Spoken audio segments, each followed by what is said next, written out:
A paz do Senhor, queridos, estamos iniciando mais um vídeo do seu canal EBD Fácil e Motivadora. E neste vídeo de hoje nós iremos fornecer subsídio da lição 13, que tem como título O Novo Homem em Jesus Cristo.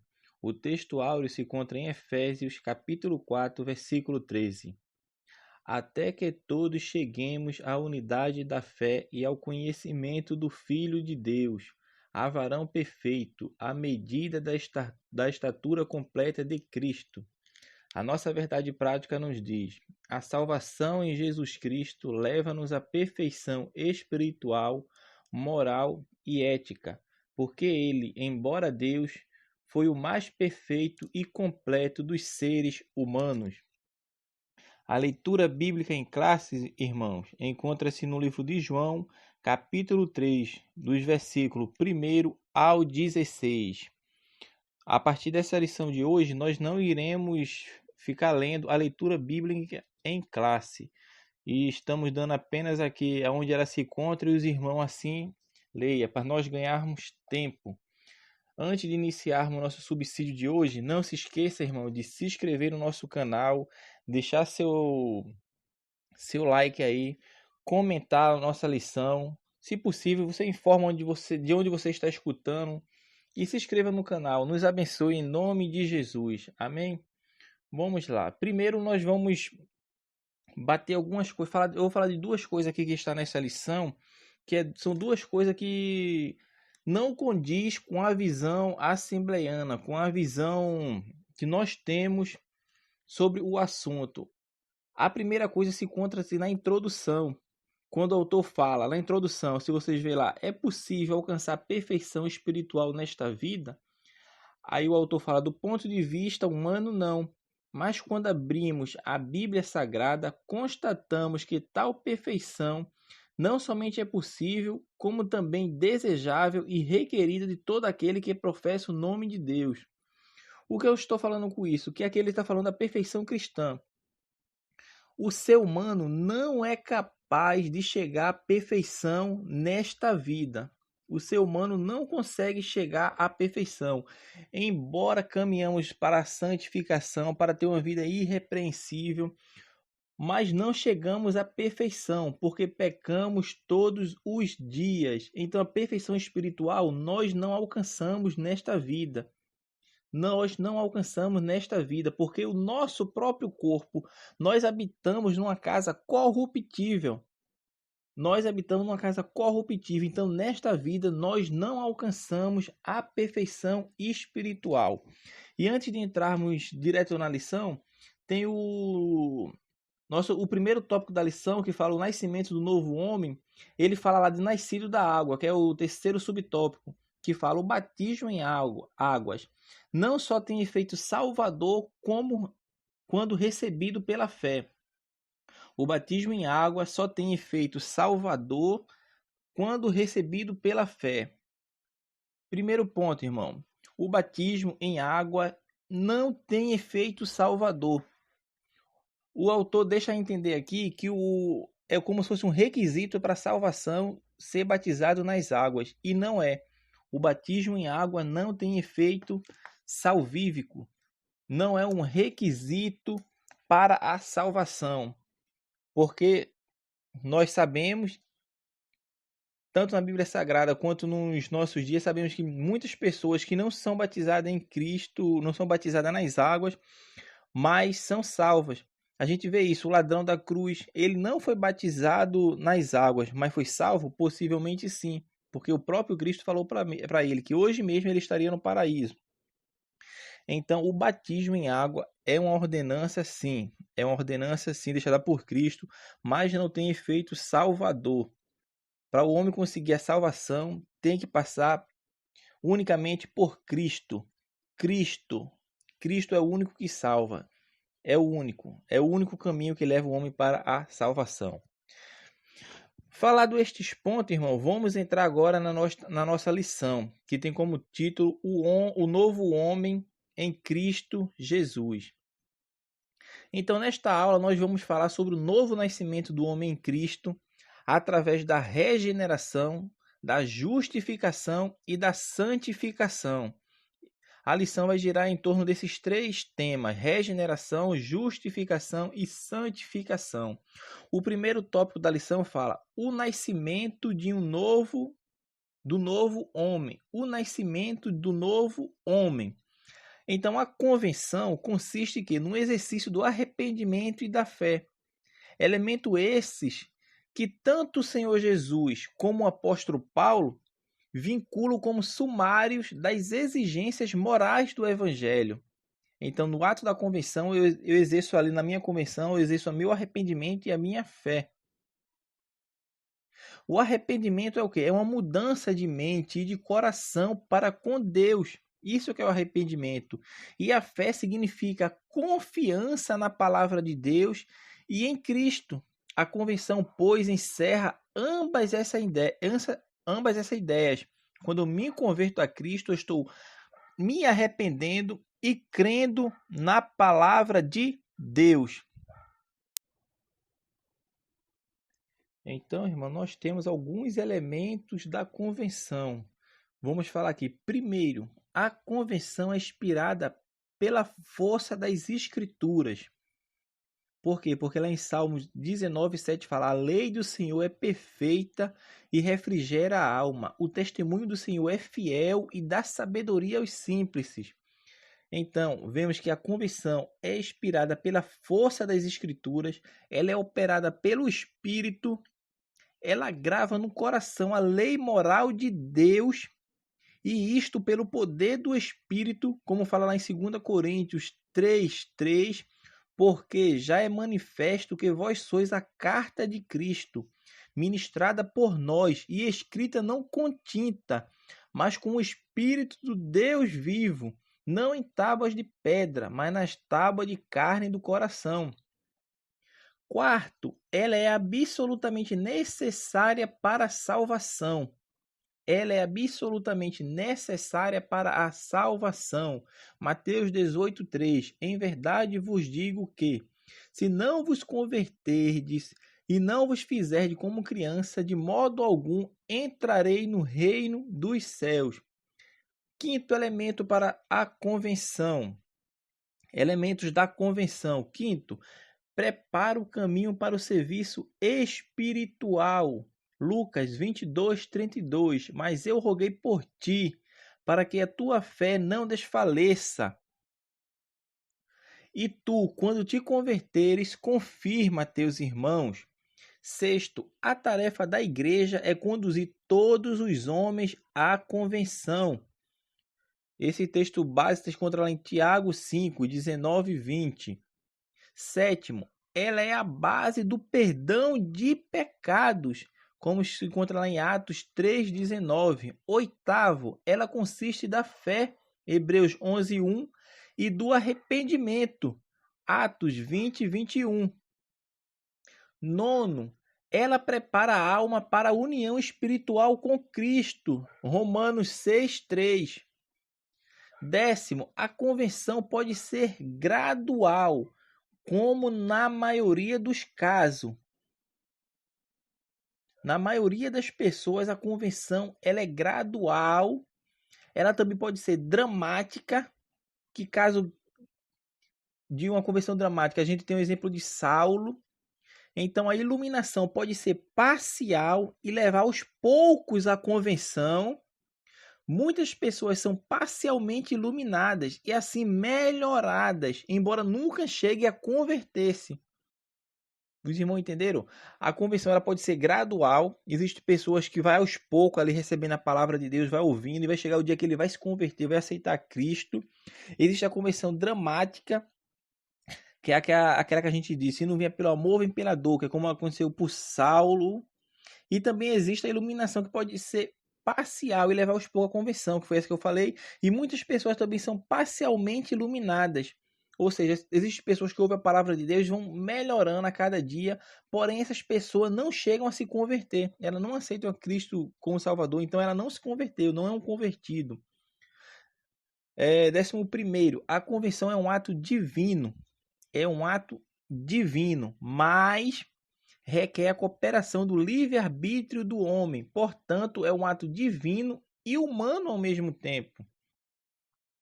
12º, a conversão necessariamente resulta na santificação, pois do contrário não será real. Então, a conversão ela necessariamente resulta na santificação. Quando a pessoa se converte, ela está naquele exato momento da conversão, eu vou falar disso mais à frente, mas naquele exato momento da sua conversão é o único estado que o ser humano está 100% santo. Daquele momento da santificação ali. Ele aceitou-se a Cristo, ele foi regenerado de uma vez. Porém, naquele momento ele obteve a santidade. E daquele momento em diante, ele vai buscar manter-se santo em Deus. Porque a palavra do Senhor fala, sede santo porque eu sou santo. Então, vamos entrar agora no primeiro subtópico da lição, que fala, nascido não do sangue nem da carne. Nascido nem do sangue nem da carne. Em João 1, versículo 12 e 13 fala, mas a todos quanto receberam, deu-lhes o poder de serem feitos filhos de Deus, aos que creem no seu nome, os quais não nasceram do sangue, nem da vontade da carne, nem da vontade do varão, mas de Deus. Observe que o primeiro ponto fala, nascido não do sangue nem da carne. Então, não nasceram do sangue. A maioria dos eruditos aceita o quê? Que essas palavras simplesmente são uma alusão à geração natural. E pensa que se refere à noção judaica de quê? De que o mero fato físico de alguém ser judeu era suficiente para outorgar ao indivíduo automaticamente o mérito da salvação. Por isso aqui fala, não nasceram do sangue. Não é porque ele tem que nascer judeu para ser salvo, não. Essa mesma ideia podemos encontrar mais adiante, neste mesmo evangelho de João, onde Jesus procura mostrar aos judeus que Deus poderia suscitar filhos até mesmo das pedras, e que descendência humana, apesar disso, conceder certos privilégios, até mesmo de ordem religiosa, não é capaz, entretanto, irmão, de propiciar qualquer direito espiritual a quem quer que seja, posto que a salvação é uma questão exclusivamente pessoal. Por extensão dessa ideia, podemos ensinar que pais crentes não reproduzem necessariamente filhos crentes. E nenhum passado de constante frequência aos cultos de uma igreja possui tais resultados. Porque não é nascido nem do sangue, nem da carne. Nem do sangue o quê? A salvação, óbvio, veio dos judeus. Porém, não é porque o indivíduo nasce judeu que ele é salvo, não. Por isso a palavra de Deus fala, não, nascido não do sangue nem da carne. Se o seu pai é crente, sua mãe é crente, e você nasceu, não se converteu, você não é salvo por isso, não. Cada um é responsável pelos seus atos. E o segundo subtópico fala, nascido de Deus.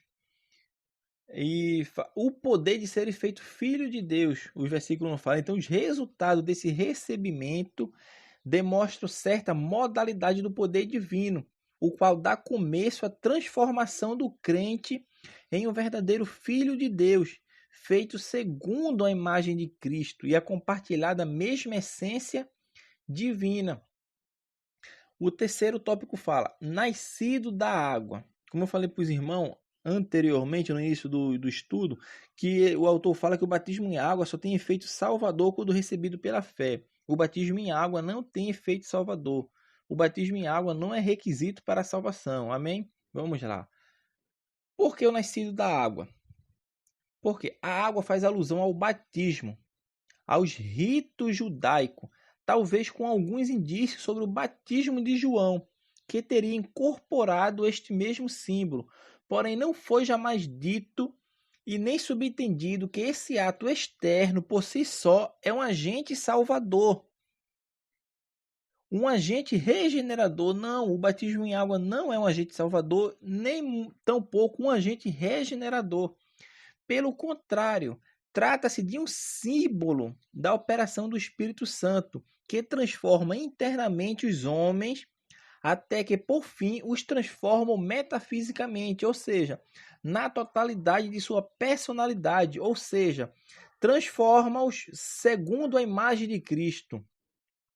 E nisto consiste a regeneração total. Então, o elemento real da regeneração é a operação do Espírito.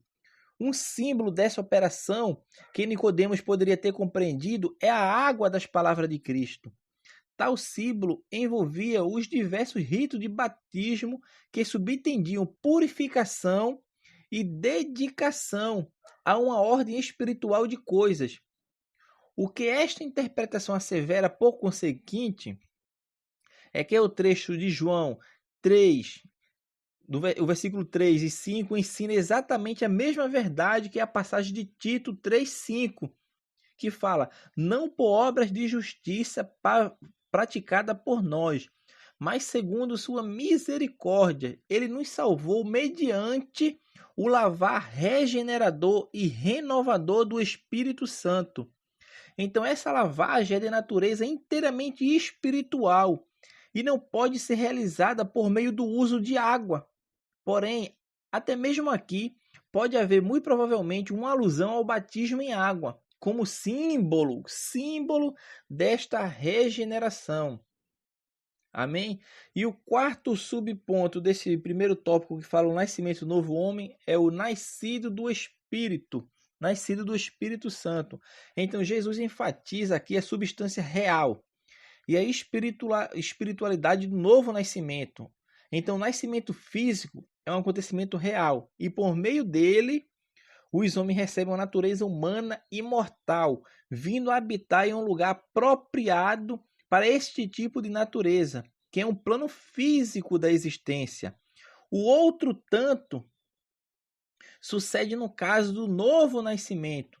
Então, os remidos passam a participar de uma natureza diferente, de uma natureza espiritual, e desta forma se torna uma nova raça, por assim dizer. Vamos falar uma raça celestial, de indivíduos transformados segundo a imagem de Cristo. E na posição de uma nova raça entre aspas, irmão, de membros da família de Deus, naturalmente devem habitarem um mundo novo, a saber, nos lugares celestiais, dos quais Paulo falou, referindo-se a eles como a habitação dos regenerados, no segundo capítulo de sua epístola aos Efésios. Então temos que o agente do nascimento físico é a geração natural, de macho e fêmea. Porém, um agente do nascimento espiritual é o Espírito Santo, o qual, de maneira não menos real, dá nascimento a um novo tipo de homem. Então, o processo pode ser longo, posto que a regeneração inclui, em sentido mais amplo, não somente a conversão, mas também a santificação, a ressurreição e a glorificação. Porém, por intermédio desse processo, surge um novo filho, um filho de Deus, duplicação daquela natureza essencial de Jesus Cristo em sua glorificação. O segundo ponto da nossa lição nos fala sobre a justificação do novo homem, e ela está dividida em 3 tópicos, que fala a inutilidade da justiça humana, a maravilhosa doutrina da justificação, o novo homem é justo. Vou abordar este ponto de maneira única, então vamos lá.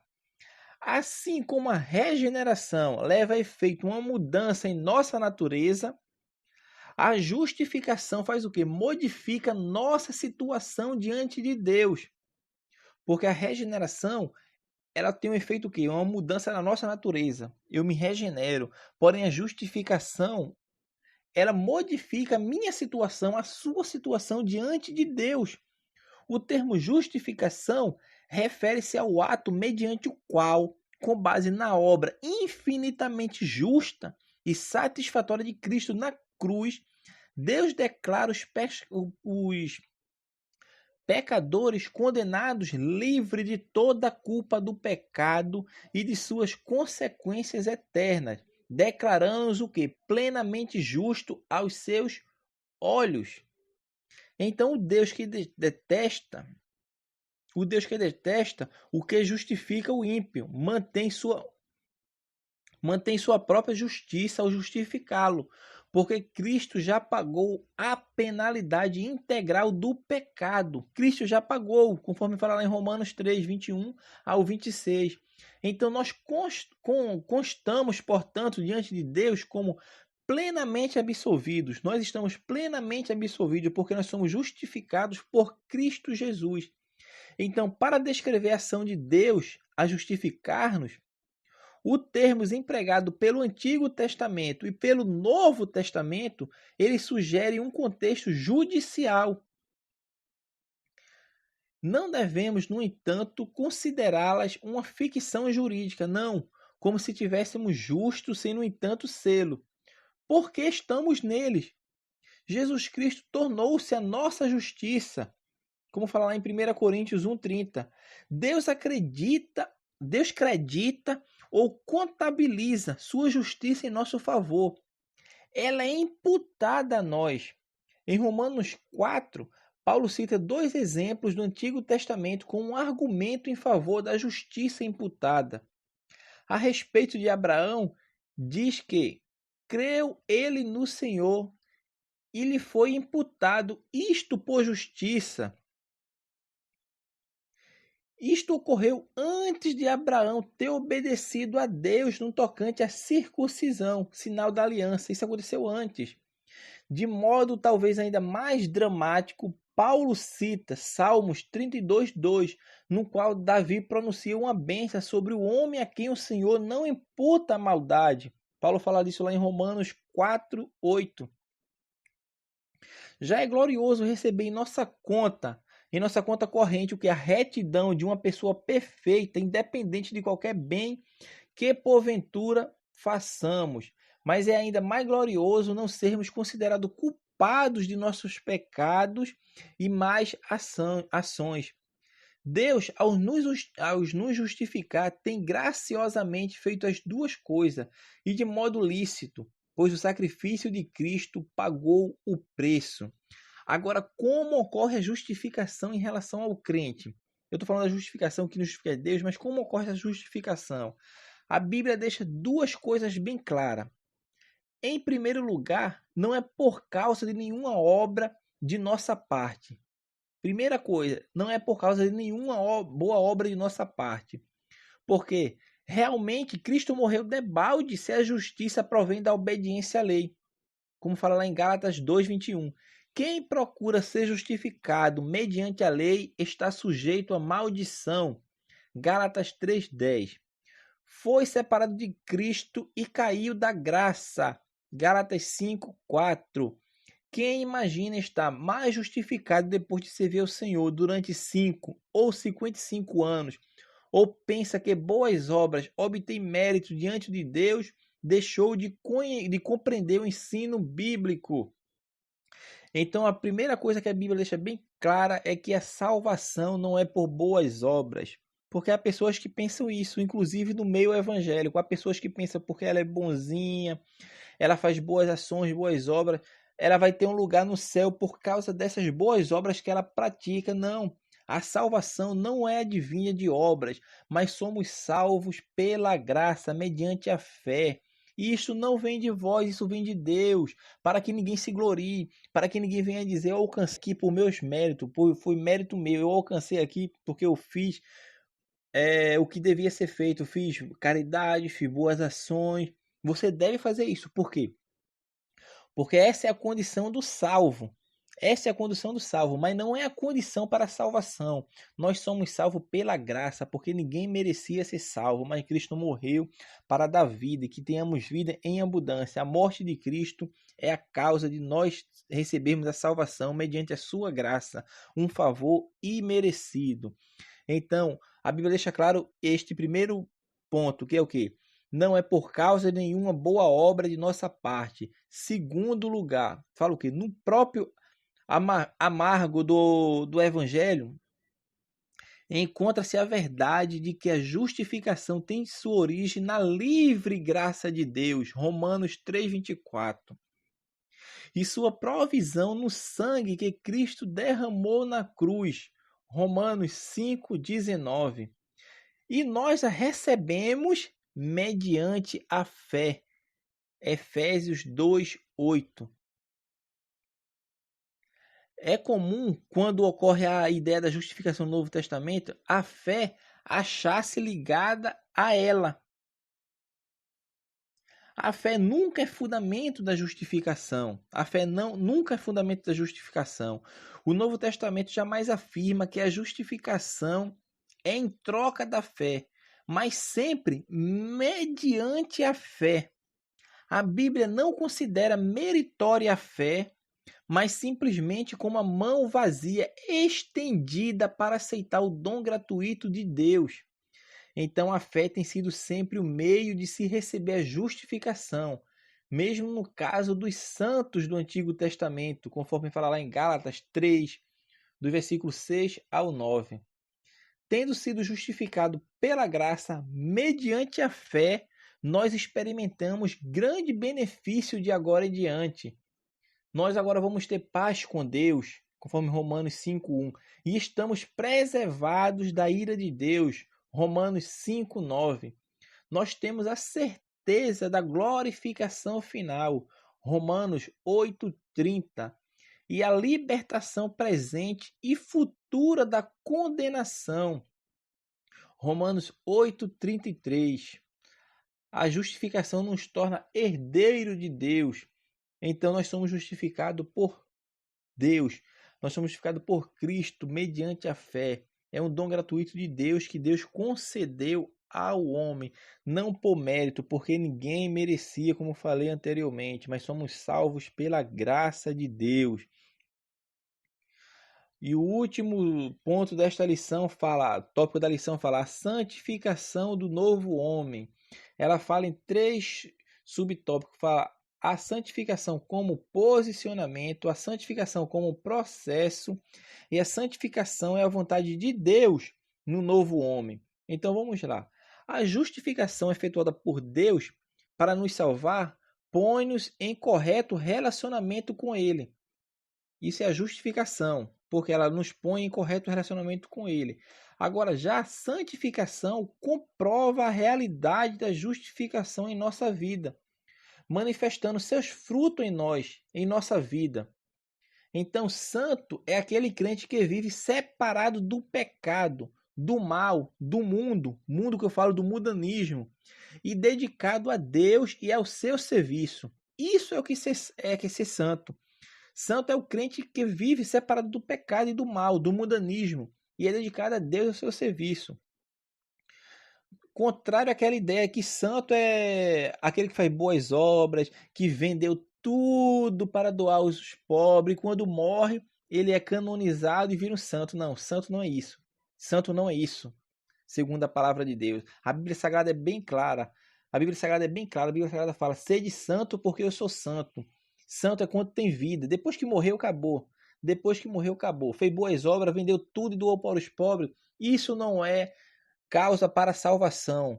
A salvação é obtida através de Cristo Jesus e pela graça de Deus mediante a fé. Nós somos salvos pela graça. Ninguém merecia ser salvo. Ninguém. Imagina aquele ladrão lá na cruz. Não fez obras, não fez nada de mal, estava sendo condenado ali.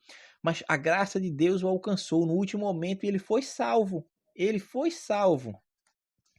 Amém? Então observe as palavras de Paulo lá em Atos 27, 23, que fala: porque esta mesma noite o anjo de Deus, de quem eu sou e quem eu sirvo, esteve comigo. Então, o santo é aquele que é separado, que vive separado do pecado, do mal, do mundanismo e se dedica a Deus e ao seu serviço. Então, o cristão tem duas naturezas. Ele tem uma natureza humana, que é herdada de Adão pela geração natural, e a outra natureza que ele tem é a divina, através da geração espiritual, conforme 1 Pedro 1,23. Daí a santificação do crente ter 2 aspectos. Qual o primeiro? Ela tem um diante de Deus e outro diante de si mesmo e do mundo. Essas duas naturezas do crente são vistas lá em Gálatas 5:17 e Romanos, do 6 ao 8. em Levítico 20, versículo 8, fala como eu falei para os irmãos: eu sou o Senhor que vos santifica. Então nós vemos aqui a santificação do crente, o Senhor que está santificando ao crente. Porém, no versículo 7, menciona-se a santificação do crente diante de si mesmo e do mundo. Santificai-vos e sede santo. Então essa santificação agora já é diante de si mesmo e do mundo. E nós temos também, irmão, os tempos da santificação. A santificação de pessoas quanto à vida cristã, ela abrange 3 tempos. Santificação, ela pode ser passada e instantânea. Ou seja, ela é aspectual e posicional. Isto é, o crente estando em Cristo. O crente posicionalmente em Cristo não pode ser mais santo do que o é no momento da sua conversão, pois a santidade de Cristo é a sua santidade. Então, é como eu tinha falado anteriormente, no momento da conversão, essa santificação é instantânea. Ele é regenerado totalmente ali, naquele momento ali, ele nunca teve mais santo como no momento da sua conversão em Cristo. Nós vemos que na igreja romana, alguns são canonizados, feitos santos depois de mortos. Mas no reino de Deus é diferente. No reino de Deus é diferente. Isso na igreja católica é assim, mas no reino de Deus é diferente. Porque os salvos são santos aqui, enquanto estão vivos. Amém?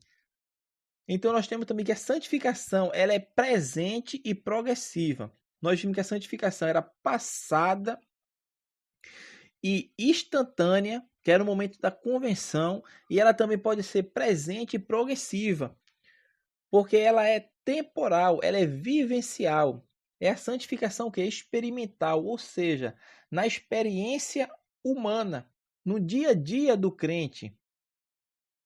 A santificação posicional e experimental, que no caso é a progressiva que nós estamos falando, são vistas juntas em algumas passagens, como em Hebreus 12:10, com Hebreus 12:14. Aí tem Filipenses 3:15, com Filipenses 3:12. Terceiro, temos também que a santificação ela é futura e completa, ou seja, ela é plena. Trata-se da santificação final do crente. Ela ocorrerá na segunda vinda de Jesus para levar os seus. Seremos então mudados, conforme fala lá 1 Coríntios 15:52, que fala: no momento, no abrir e fechar de olhos, ante a última trombeta, porque a trombeta soará e os mortos ressuscitarão incorruptíveis e nós seremos transformados. Então, a partir dessa santificação, que nós chegaremos àquela perfeição espiritual que eu falei no início da aula, que o autor deixa entender que aquela perfeição espiritual é capaz de o ser humano alcançar nessa vida, porém não, o ser humano não consegue chegar à santificação, à perfeição espiritual plena aqui nessa vida, não. Mas assim, quando Cristo nos arrebatarmos e transformar o nosso corpo, aí sim, isto que é incorruptível se revestirá da incorruptibilidade e seremos como ele é. Aí sim seremos totalmente santos, chegaremos à perfeição espiritual. Existem alguns meios divinos de santificação. Vou falar alguns meios divinos aqui para a santificação. Primeiro, Deus o Pai, Deus o Filho, Deus o Espírito Santo, cujo título principal, que é Espírito Santo, já indica a sua missão principal. Qual a missão principal do Espírito Santo? Santificar. Segundo, a correção divina. A correção divina é um meio de santificação. Terceiro, agora, a palavra de Deus, se ela é lida, crida, estudada, ouvida, amada, meditada, pregada, ensinada, obedecida, vivida, memorizada. Então, a palavra de Deus, ela também faz parte de uma santificação. Ela também faz parte de um processo, é um meio divino de santificação. Então, nós temos que o Deus Pai, Deus Filho, Deus Espírito, a correção divina e a palavra de Deus, elas são meio, tudo isso são meios divinos de santificação. Quarto, nós também temos também a paz de Deus em nós, ou seja, seu cultivo, sua busca, sua promoção. Então nós temos que a paz de Deus em nós também é um meio de santificação. E por fim, a fé em Deus. Esta baseada na sua palavra é um meio divino de santificação. Então nós temos alguns meios divinos para santificação. E eu trago para os irmãos aqui, para nós encerrarmos essa aula, um alerta divino. Ou seja, a palavra de Deus tem um alerta para a igreja quanto à santificação. Que alerta divino é este? A palavra de Deus fala em Hebreus 12:14, fala: segui a paz com todos e a santificação, sem a qual ninguém verá o Senhor. A santificação, então, é necessária. Se o crente não buscar a santificação, ele não verá o Senhor, porque a palavra de Deus fala: seguir a paz com todo e a santificação, sem a qual ninguém verá o Senhor. E santo é aquele que é o quê? Que vive uma vida aqui nesta terra, separado do mal, separado do pecado, do mundanismo, de tudo aquilo que desagrada a Deus. Por isso, sigamos o que o escritor Eclesiastes nos fala no capítulo 9, versículo 8. Em todo tempo sejam alva as tuas vestes, e nunca falte o óleo sobre a tua cabeça. Portanto, amados irmãos, tenhamos cuidado com a falsa santidade, com a santidade enganosa, farisaica, exclusivista. Sigamos a verdadeira santificação. Amém? Que esta aula de apoio venha ajudar os irmãos na sua aula. Estou gravando este vídeo aqui num momento difícil para o mundo e para a nação brasileira. Estou gravando do Rio de Janeiro, onde estamos enfrentando esse vírus que está assolando o mundo e chegou agora no Brasil. Estamos aqui em momento de quarentena, saindo de casa apenas para o necessário. Já estamos isolados na cidade, não se tem ônibus mais saindo da cidade para o Rio de Janeiro. E se não tiver aula na sua igreja, na sua EBD, vamos estudar, usar os meios tecnológicos que nós temos hoje em mãos para levarmos a palavra de Deus. E faça com que essa aula chegue aos seus alunos. Por quê? Porque já se não vai ter aula, vamos debater, vamos estudar à distância. Compartilhe o vídeo, se inscreva no canal, nos abençoe em nome de Jesus. Amém? Vamos continuar orando pela nossa nação, pelo mundo, para que Deus venha trazer a solução. Porque o mundo precisa do Santo, do Criador, reconhecer que Cristo está aí. Isso é apenas um dos sinais, né, irmão? Como a gente, conhecedor da palavra de Deus, sabe. Isso é apenas um dos sinais da sua volta. Que possamos permanecer firmes em Cristo Jesus, levando o evangelho do reino até os confins da terra. Que Deus abençoe a todos e até o próximo subsídio de apoio. Amém. Deus abençoe a todos.